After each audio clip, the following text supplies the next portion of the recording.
السلام عليكم. وعدنا اليوم مع تمرين مهم جدا في علم المناعة. هذا التمرين تيجمع ما بين درس لي ميكرو اورغانيزم et l'immunité spécifique à médiation humorale. هذا التمرين تدخل في الجزء الخاص في لو ريزونمون سيونتيفيك، وغنتعرفوا فيه على مهارات مثل لا ديسكريبسيون، الوصف، l'explication, التفسير et la déduction. Cet exercice, c'est un extrait d'un examen régional de la région Marrakech-Safi 2019. Et on commence par l'énoncé de l'exercice. La méningite, c'est une maladie causée par la contamination avec une bactérie qui s'appelle la méningocoque. Et on distingue entre deux types de ces bactéries. Un type possédant une capsule, Cap+, et un autre type sans capsule, Cap-. Pour déterminer la forme virulente de ces deux types, on propose l'exploitation des résultats du document 1. La première expérience, l'injection d'une souris par des pneumocoques avec capsule. Le résultat, la mort de la souris.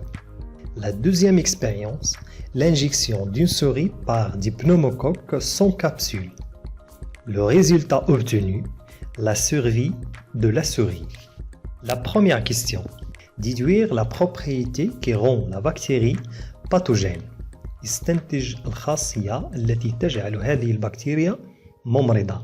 Comme réponse, la propriété qui rend cette bactérie pathogène, c'est la présence de la capsule.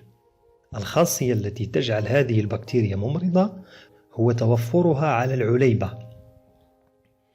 Pour comprendre la différence entre les deux types, on étudie le comportement des phagocytes envers ces bactéries, en utilisant des techniques spéciales qui ont permis de mesurer le taux des bactéries digérées par les phagocytes.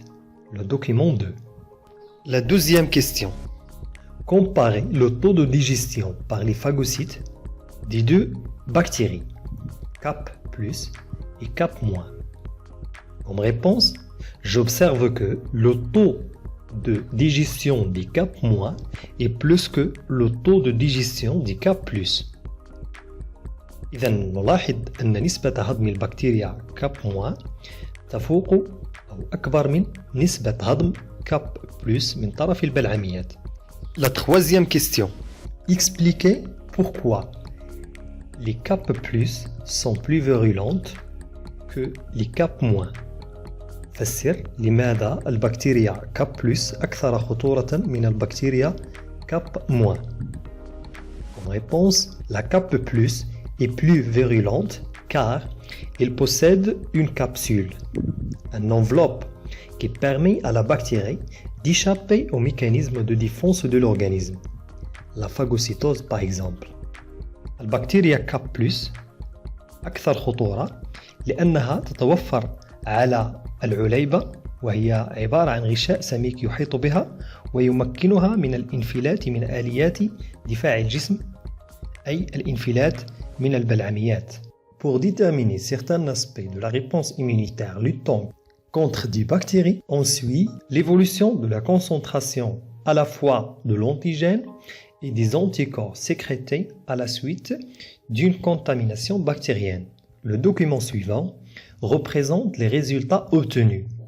La quatrième question. Décrire l'évolution de la quantité d'antigènes et d'anticorps à partir du 4e jour. صف تغير كمية مولد المضاد ومضادات الأجسام انطلاقا من اليوم الرابع من الإصابة. Alors, après le 4e jour, j'observe que la quantité des anticorps augmente et la quantité des antigènes diminue. بعد اليوم الرابع ألاحظ أن كمية مضادات الأجسام ترتفع وكمية مولد المضاد تنخفض في الدم. La question suivante. Expliquez la relation entre l'évolution de la quantité d'antigènes et d'anticorps. فسر العلاقة بين تطور كمية مولد المضاد وكمية مضادات الأجسام. Comme réponse, la diminution de la quantité des antigènes expliquée par l'intervention des anticorps qui neutralisent les antigènes. انخفاض كمية مولد المضاد تفسر بتدخل مضادات الأجسام التي تعمل على كبح مفعول مولد المضاد. Et la dernière question. Déduire la nature de la réponse immunitaire intervenant dans ce cas en justifiant votre réponse. استنتج نوع الاستجابة المناعية المتدخلة في هذه الحالة. علل جوابك. Alors, c'est une réponse immunitaire spécifique à voie humorale car il intervient par des anticorps. استجابة مناعية نوعية ذات مسلك خلطي لأنها تتم عن طريق مضادات الأجسام. والسلام عليكم وموعدنا مع تمرين جديد.